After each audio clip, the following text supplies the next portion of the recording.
Halo Book Lovers. Akhirnya episode 2 juga. Dan bersama gue Rio, ini dia Cerbung. Cerita buku kadang gak nyambung. Nah, untuk episode kedua kali ini gue mau bahas hal yang mungkin udah beberapa kali atau sering kali gue bahas di video-video gue di YouTube, yaitu perihal penerbit, kadangkala juga tentang penulis, dan kadangkala juga tentang pembaca. Tapi kita bahasnya dengan santai aja ya. Nah,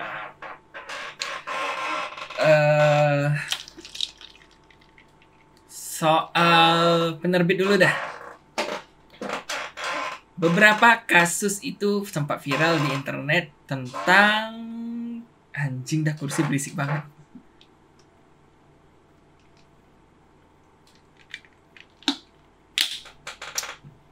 Penerbit yang bermasalah. Dimana kasusnya itu kayaknya kejadiannya ke penulis pemula atau penulis pendatang baru deh kayaknya. Dimana si penulis ini ingin menerbitkan buku, tapi ya berakhir zonk gitu loh. Ada aja problematika yang muncul antara penulis dan penerbitnya. Dan ya menurut gue itu hal yang wajar sih, apalagi untuk pemula. Tapi seharusnya pihak penerbit juga bisa profesional gitu loh.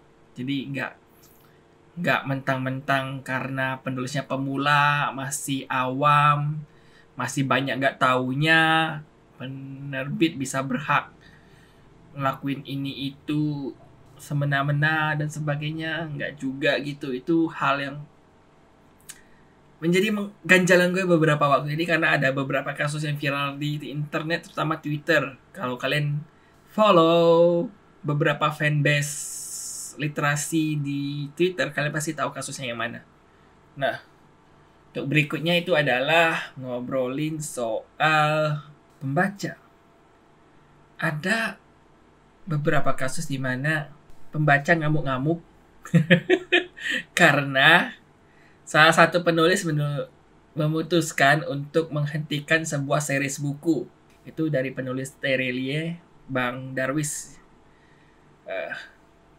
Seri Bumi katanya mau dihentikan. Gak tahu dihiatusin sampai kapan atau dihentikan permanen, rumornya. Dan ada pembaca yang ngamuk-ngamuk di Twitter juga. Ngamuk-ngamuk gara-gara kalian nih, seri kesayangan gue dihentikan bla bla bla bla bla bla bla. Ya santai aja lah, santai aja.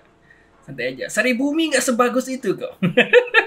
Banyak buku-buku lain yang bisa lu baca yang lebih bagus lagi. Contohnya Harry Potter. Kalau lu belum tahu Harry Potter, baca deh Harry Potter. Ya, Seri Bumi ya oke lah. Menurut gue buku 1 sampai 7 oke. Selebihnya itu mulai terlalu disengaja dipanjang-panjangin aja gitu. Konflik utamanya kelar di buku ke-7 gitu. Kelar. Udah kayak Harry Potter gitulah. Kelar di buku ke-7 juga. Kelar lawan Voldemort. Sementara di Seri Bumi kelar melawan si yang tak bermahkota. Gue inget nih, gue udah baca dan gue masih inget. Karena menurut gue beberapa nomor awal tuh bagus banget, tapi makin kesini makin drop aja gitu kualitas ceritanya. Berasa diulur-ulur aja gitu. Gaya-gayaannya itu kayak pengen bikin Bumi Universe atau apapun itulah. Yang bukunya saking panjangnya sekarang udah masuk ke 14 buku, kayaknya 15 buku. Kayak series mana coba novel sampai 15 buku.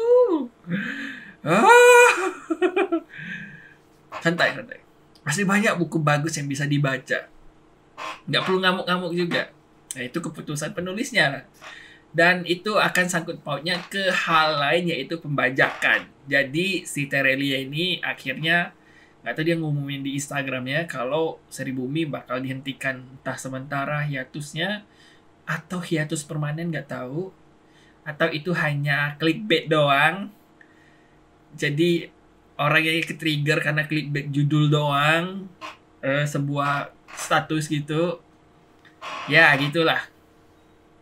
Dan ya wajar sih untuk seorang penulis akhirnya marah karena bukunya itu dibajak gitu loh, beredar banyak di loka pasar atau marketplace yang ada di Indonesia. Buku-bukunya dijual dengan harga super miring, entah edisi cetak ataupun edisi PDF-PDF-an. Gue sebenarnya anti juga dengan hal bajakan, tapi gue nggak bakal denial kalau gue juga dulu pernah menggunakan barang bajakan ya. Komputer lah contohnya, itu kayak Windows itu dulu sempat bajakan, tapi sekarang nggak. Finansial bagus bisa beli original. Tapi gue agak kurang serg juga, akhirnya si penulis ngamuk-ngamuk nyalahin pembaca yang kenapa sih beli bajakan. Ya menurut gue pembaca nggak patut disalahkan begitu aja sih, karena banyak faktor yang bisa terjadi. Entah karena dia nggak tahu kalau itu bajakan, entah dibohongi oleh toko bukunya bilang bukunya ori tapi ternyata bajakan. Nggak ada yang tahu kan kasus sebenarnya seperti apa kejadian aslinya. Jadi gue nggak setuju sih kalau tiba-tiba menyalahkan secara sepihak ke pembaca gitu doang gitu. Itu sih. Meskipun katanya gue udah capek loh setiap hari ngeposting tentang ini loh beli yang original di sini. Iya, yang follow lu pasti tahu. Tapi kalau yang nggak follow kan belum tentu tahu. Terus untuk orang-orang yang nggak memperoleh informasi edukasi tentang hal bajakan kan belum tentu tahu juga akhirnya. Banyak faktor gitu loh. Jadi nggak bisa menyalahkan sepihak gitu aja. Jadi ya sempat terjadi perdebatan di sana gitu loh. Gue sih pihak yang nggak setuju kalau langsung menyalahkan pembaca gitu aja, karena kita nggak tahu nih kondisi pembacanya gimana. Karena sekarang orang belinya kan di toko online, dan ya agak susah sih ngefilter nyari bajakan dan non bajakan di internet karena kita nggak bisa lihat langsung fisiknya kan. Itu sih, terus banyak faktor lain lah gitu. Tapi patut disalahkan kalau pembacanya tahu itu bajakan dan tetap dibeli gitu. Itu harus disalahkan. Nah, itu perdebatan kita. Perdebatan gue. Gue nggak setuju kalau langsung menyalahkan gitu aja tanpa memikirkan kondisi yang terjadi sama si pembaca.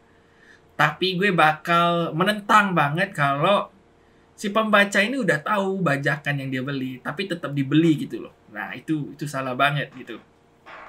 Ya, itu perdebatannya. Itu kasus kemarin yang sempat viral antara Terelie dan fans pembaca buku Seri Buminya dan orang-orang yang pembaca pada umumnya. Itu lucu sih. Terus, ini nih, hal lain yang menjadi keresahan gue itu adalah standar cetak salah satu penerbit. Gue sebut aja deh, Gagas Media. Terbitan bukunya entah kenapa standar cetaknya itu aneh aja. Nggak sama gitu. Aneh gitu. Ada beberapa kasus di mana fontnya itu standar. Nyaman dilihat, enak dibaca, marginnya rapi. Pokoknya pas banget lah. Disukai banget pembaca. Tapi ada kasus di mana lo kok fontnya kecil, kok marginnya rapet banget gitu. Ada beberapa kasus kayak gitu, itu gue gak tahu sih apa yang terjadi dengan Gagas Media. Itu salah satu keresahan gue, karena gue sangat-sangat mengikuti buku-buku horor yang diterbitin oleh Gagas Media gitu loh. Gue seneng baca buku horor, jadi gue selalu perhatiin gitu loh buku-buku yang terbit dan kualitas cetak yang mereka hasilkan. Entah kenapa nggak konsisten belakangan ini, semenjak tahun lalu kayaknya. Gue gak tahu, mungkin nanti pihak Gagas bisa menjelaskan kenapa. Ada yang komentar gitu di kolom komentar. Gue penasaran aja. Mending gue kasih contoh ini ya, buat yang nonton versi video. Gue kasih contoh. Ini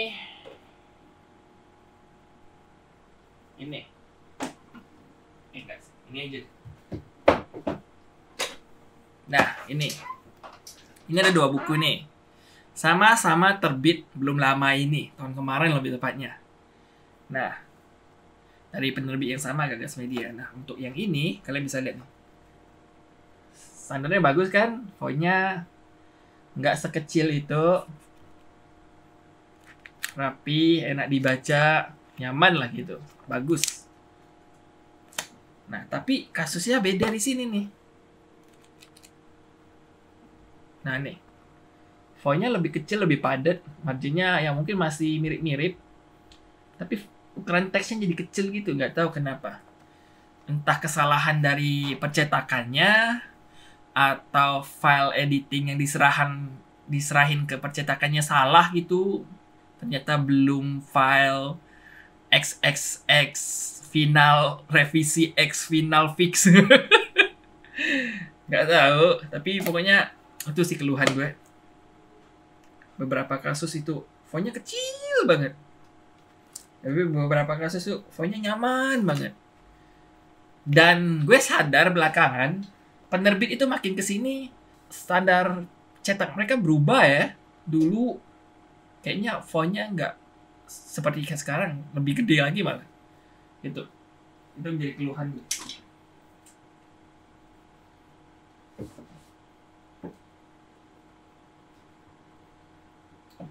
Nah,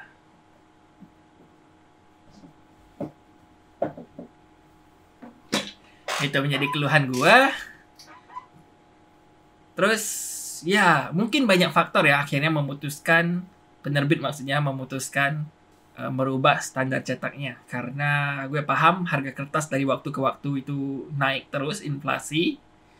Jadi dengan mengurangi ukuran font tulisan, mengurangi juga jumlah halaman yang harus dicetak.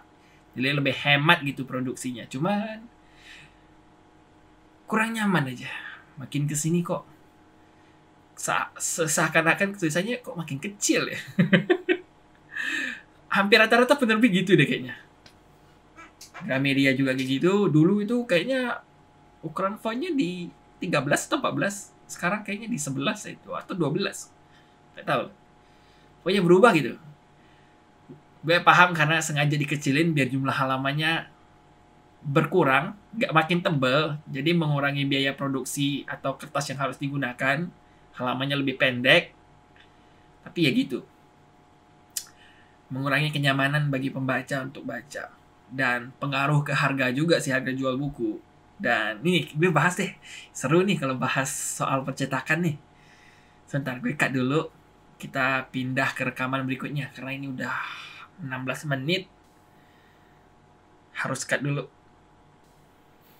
Nah, part 2. seolah-olah banyak part gitu.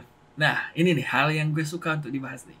Soal percetakan, produksi buku gitu loh. Gue baru setahun kemarin dapat info, teredukasi kalau ternyata biaya cetak itu nggak setara dengan harga jual. Ya pastilah nggak setara dengan harga jual buku. Tapi yang bikin gue kaget itu adalah nilainya bisa sampai 5 kali lipat. Paling gede. Paling kecil itu adalah 2 atau 3 kali lipat lah. Jadi misal, kalau kalian beli buku dengan harga 100.000, maka biaya produksi untuk cetaknya itu ada di angka 33.333. Ya, 30 ribuan. Jadi kayak jomplang banget gitu kan. Nah ini sedikit edukasi buat teman-teman gitulah. Karena gue akhirnya paham, teredukasi juga. Jadi sebenarnya biaya cetaknya itu bisa ya minimal 3 kali lipat lah. Kenapa? Karena ini sengaja dilakukan oleh penerbit agar penerbit untung, di mana harus menutupi biaya-biaya produksi lain, bukan produksi untuk cetak bukunya ya, tapi produksi untuk operasional dan lain-lainnya. Kayak bayar ilustrator, bayar hak lisensi kalau itu buku terjemahan, bayar royalti penulis, bayar biaya distribusi. Nah, itulah yang menyebabkan buku itu dijual mungkin sehemat-hematnya itu 2 kali lipat. Semahal-mahalnya itu 5 kali lipat, tapi rata-rata itu di 3 kali lipat dari harga cetaknya. Harga cetak ya, harga produksi. Nah, Itu yang mau gue kasih tahu, itu menarik sebenarnya untuk dibahas. Kenapa? Yaitu untuk menutupi biaya-biaya lain. Biasanya itu ada pembagian kayak, oh dari keuntungan yang 200% atau 300% tersebut, penerbit bayar lisensi nih. Biasanya buku-buku terjemahan itu ada biaya lisensi. Sebuah penerbit bisa menerbitkan buku terjemahan itu ada lisensinya. Lisensinya itu ada beberapa kategori deh. Ada berdasarkan jumlah cetaknya. Jadi penerbit yang menerjemahkan boleh cetak sekian kali. Ada batasannya. Jadi kayak dalam kurun waktu tertentu penerbit boleh cetak sekian eksemplar atau sekian cetakan.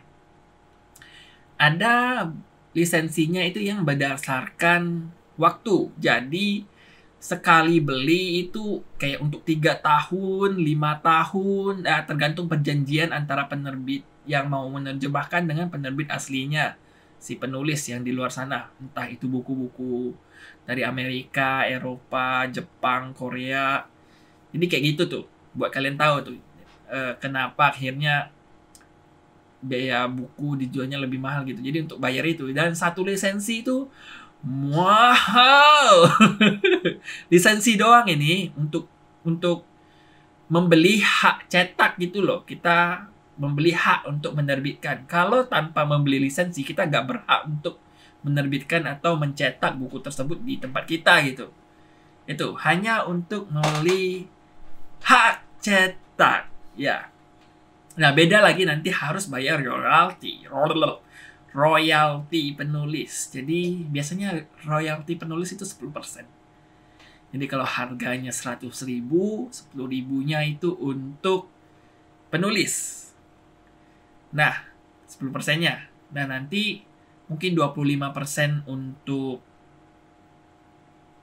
nutupin biaya lisensi, dan sekian sisa persennya itu untuk nutupin biaya operasional kayak pengiriman dari percetakan ke toko atau ke gudang, untuk distribusi dan sebagainya, kayak gitu. Ya, itu. Biar pada paham nih ya kenapa buku harganya segitu. Terus setiap tahun pasti buku naik sih. Kenaikan buku itu di 10 hingga 25%. Paling tinggi 25% sih. Dan itu terjadi pada komik. Karena harga kertas naik terus nih dari tahun ke tahun. Bahkan kayaknya 6 bulan belakangan udah 2 kali naik deh. Naik pertama itu di Juli. Naik berikutnya itu di awal tahun kemarin, Januari. Jadi udah 2 kali naik. Ya. Gitulah. Naik pertama itu 25%. Jadi komik yang 28.000 jadi 32.000. Naik kedua itu kayak nggak semua buku sih, tapi ada naik kedua itu sekitar 10%. Jadi ada buku yang harga 40.000 jadi 45.000. 10% sekitar 10%-an lah. Ya, naikkan karena harga kertas. Atau karena fasilitas cetaknya beda. Jadi kualitas cetaknya beda gitu loh. Jadi kayak ada bonus-bonusnya, dan bonus itu juga harus dibeli hak lisensinya. Dan bakal keluar biaya. Jadi biaya tersebut dibagilah dan dimasuk ke harga jual buku lagi. Misal kayak bukunya ada poster, kita beli hak lisensi posternya. Selain beli hak lisensi cetak buku, beli hak lisensi cetak poster. Kayak gitu. Jadi ribet dan biaya banyak, dan perjalanan buku untuk diakuisisi hingga bisa terbit di sini tuh panjang, terutama buku terbitan terjemahan gitulah ya, dari buku luar gitu. Itu ya sedikit info. Dan ya gue oke-oke aja sih selama harganya naiknya wajar lah. Mungkin setahun itu naik 2 kali, jadi ya wajar lah. Jadi kayak awal tahun naik, pertengahan tahun naik gitu, pasti itu. Buat kalian yang belum tahu. Nah, keresahan lain nih. Banyak banget keresahannya. Soal toko buku, penerbit, dan penulis. Ini 3 nih. Tiga pihak yang terlibat. Jadi, penerbit ada yang menjual bukunya sendiri. Kayak Gramedia, mereka punya tokonya, dan mereka juga punya marketplace. Penulis juga akhirnya belakangan bikin toko mereka sendiri, jual buku mereka. Dan untuk reseller ya jual buku gitu. Dan ini jadi keresahan gue. Gue sebagai pembaca dan juga yang jualan buku, gue punya toko buku gitu sebagai reseller. Ini keresahan paling besar itu adalah persaingannya itu kayak gak sehat gitu loh untuk antar toko buku penulis dan penerbit gitu loh yang menjual buku. Gak sehat banget gitu. Penulis akhirnya buka toko buku sendiri, menjual buku-buku mereka karena ya biar resmi gitu loh. Jadi kalau kalian pengen cari buku-buku dari penulisnya, langsung aja kontak penulisnya, nanti bakal dikasih tahu tokonya yang mana, beli langsung. Jadi nggak bakal ketipu bajakan-bajakanan. Sama kayak juga penerbit gitu, buka toko sendiri, mereka jual sendiri, ya biar mempermudah pembaca gitu untuk akses memperoleh bukunya. Kalau reseller tentu jual buku selain hobi baca, kan gue sebagai hobi baca, gue pengen jual buku juga, nyebar racun buku ke teman-teman. Gue jual buku selektif juga kayaknya. Belakangan gue jual komik dan jual novel-novel yang gue pilih-pilih aja. Tapi hal lainnya pasti untuk cuan gitu. Nah, inilah problematikanya. Persaingannya itu gak sehat karena yang masing-masing jual itu pada ngebanting harga gak wajar gitu loh. Gak sehat jadinya. Gue dengar beberapa podcast bareng antar penerbit dan toko buku. Salah satunya itu dari bukan Mojok dan bukan Berdikari, Mojok dan gue lupa ya. Interview oleh Mojok dan wah gue lupa. Ya pokoknya antara salah satu toko buku gitulah. Dan akhirnya ketahuan kalau ternyata persaingannya nggak sehat gitu loh. Ya gue udah sadar sejak lama karena yang ngejualnya itu pada banting harga, termasuk penerbit banting harga gitu loh. Banting harganya itu keterlaluan, dimana penerbit memberikan diskon ke reseller itu rata-rata di 30%. Kalau di atas itu kalian beruntung lah sebagai reseller. Kalian bisa dapat untung lebih gitu. Nah, akhirnya reseller bisa jual seharga diskon 20%. Jadi reseller masih untung 10% lah dari bukunya. Tapi karena penerbit akhirnya buka toko juga, penerbit jualnya di diskon di 25%, 30% itu kan kayak bajingan ya. Sebel ya. Itu kayak mereka udah kayak serasa ngejualnya ke reseller langsung gitu loh. Sementara reseller sendiri mau gabung aja persyaratannya banyak. Kayak harus beli buku sekian banyak, sekian juta, harus naikin level anggotanya dari ini ke ini. Kayak sekarang kalau Gramedia itu ada level anggota loh. Dari yang nggak ada peringkatnya terus naik ke silver, gold, platinum dan sebagainya, ada level-levelnya. Kayak nyebelin aja gitu, makin lama persaingannya nggak sehat karena ketahuan juga akhirnya toko buku ini nggak ada yang mengatur gitu loh.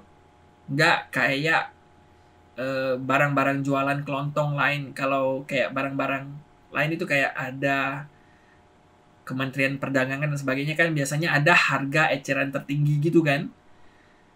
Kayak ada asosiasi atau ya asosiasi lah sebutannya. Yang mengatur gitu loh. Biar pasar gak rusak gitu loh. Sehat terus. Industrinya sehat, pasarnya gak rusak. Dan ya transaksi pasarnya lancar gitu, gak ada masalah. Dimana ya udah ada harga maksimal ya, misal harga jual maksimal segini, jadi pihak penjual, reseller atau apapun itu bisa jual selama nggak melewati harga ini gitu. Nah sayangnya untuk toko buku ini nggak ada yang mengatur gitu, jadi persaingannya itu jadi nggak sehat. Setiap toko buku itu ngebanting harga, ngasih diskon yang mepet. Gue pernah ngasih diskon di 21%. Akhirnya gue turunin tuh di 17%. Penerbit karena mereka yang cetak buku, yang ngeluarin buku dan mereka jualan buku, mereka bisa kasih harga mau dibanting 50% juga sebenarnya mereka masih untung kok, bisa untung toh biaya produksi mereka kayak sepertiga dari harga buku seperti yang gue jelasin di awal. Jadi mereka masih untung sebenarnya kalau mau kasih diskon 50%. Cuma ya marginnya jadi kecil aja gitu. Tapi kan kalau udah ngejual dengan harga yang sama yang dikasih ke reseller itu kayak merusak pasar gitu. Bajingan. Itu kejadian juga dengan penulis yang jualan bukunya. Jadi penulis ini punya akses ke penerbit yang mereka naungi. Jadi penulis ini kan punya naungan penerbit gitu. Jadi buku-buku mereka yang diterbitin oleh penerbit, mereka punya akses lebih enak gitu lah. Jadi mereka bisa dapat diskon buku di 35%-an ke atas. Ya 30 ke atas lah, pokoknya 30 ke atas. Dan mereka jualnya di 20% ke atas. Reseller juga kayak, gimana mau bersaingnya? Rusak. Terus karena ini penulis dan bukunya sendiri, dia punya akses juga untuk memberi tanda tangan gitu loh. Kayak gak bener aja gitu. Industri dan ekosistem toko bukunya itu kayak rusak aja gitu. Makin rusak lah belakangan.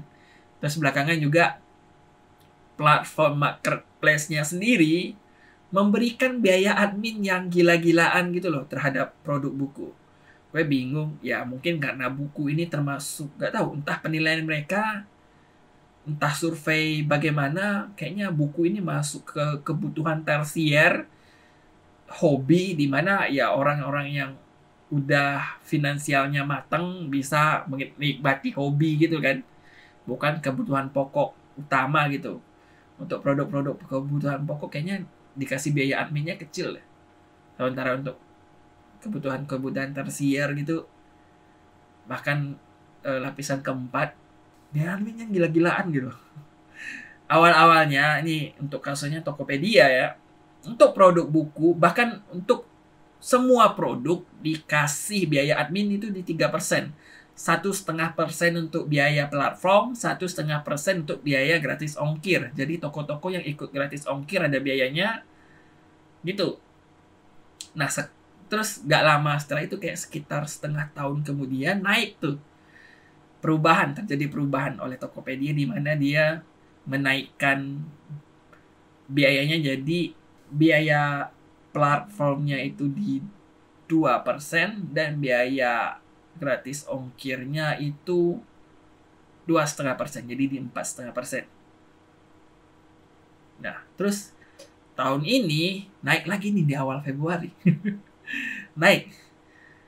Biaya layanan untuk platformnya itu udah dibagi berdasarkan kategori produk. Jadi kalau masuk kategori ini, maka biayanya ini. Masuk kategori ini, biaya ini. Dan itu disurvei kayaknya berdasarkan kebutuhan, prioritas kebutuhan gitulah. Ada tersier, sekunder, primer, kayaknya kayak gitu deh. Makanya semakin jauh kebutuhannya yang bisa dibilang orang membelinya karena ya udah punya finansial yang matang. Jadi karena bagian-bagian dari hobi itu sebenarnya untuk orang-orang yang punya finansial yang udah matang gitu untuk menjalankan hobi. Buku termasuk di sana.